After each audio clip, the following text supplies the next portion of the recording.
So if you're into racing as I am, Formula One, MotoGP, and all those fun things, Las Vegas was an interesting one.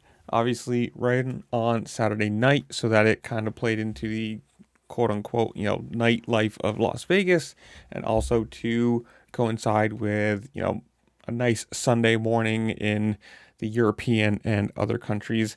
Kind of worked out for everybody, right? In the long run, except for Mclaren. Now, I know everybody, or at least not everybody, the massive amount of things you see on like X and whatever talking about, oh, this is conspiracy. This was the FIA trying to give Verstappen another championship, blah, blah, blah, blah, blah, whatever. Who cares? No. Verstappen has absolutely nothing to do with this. This is a completely separate team. It's not even like his teammate got screwed over and he didn't. This is a completely separate team set up by completely different people, and he has absolutely nothing to do with this. Now, if you don't know why, they have these little skid plates on the bottom of the cars, so they can't run them super low, because the lower they are, the faster they go. Little regulation, whatever. And I think this has been around since like 98. Correct me if I'm wrong or something. It's been a rule for a very long time.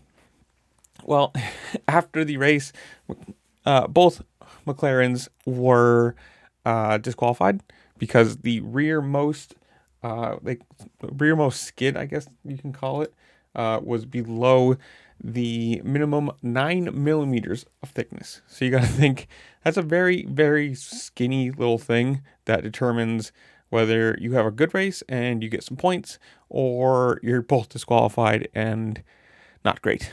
I think, correct me if I'm wrong, the difference between Norris and Verstappen is now like 24 instead of 42. So this really does bring in some fun. I mean, just a good championship now. It's going to be closer. It's going to be an actual fight for the last two rounds. Obviously, McLaren has fully taken the constructors already, but it's going to be interesting. I mean, obviously, like, this is going to be now close. We've got what? Qatar and Abu Dhabi. So 2 rounds, 24 points. And I think there's something like if Norris scores like 2+ points over everybody else, he just wins, because at that point he'd have, a race in points over everybody.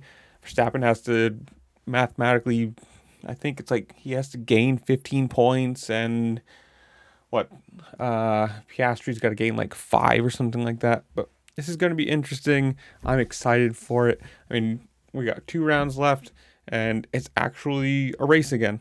Who knows what's going to happen? I mean, obviously, it's mathematically a chance, quote unquote, but more than likely, Norris gets his first world championship and an absolute rocket ship of a McLaren, and who knows? Well, that's where I'm going to leave you guys. Comment down below. Tell me, are you interested in Formula One? Are you only into Supercross, Motocross, 2-wheel bike kind of racing? Whatever it is, comment down below. Tell me what you think. While you're down there, make sure to like, share, subscribe. Do all the fun things this platform allows you to do, because it does really help me out, and I appreciate it. And with that, I'll see you later. Peace.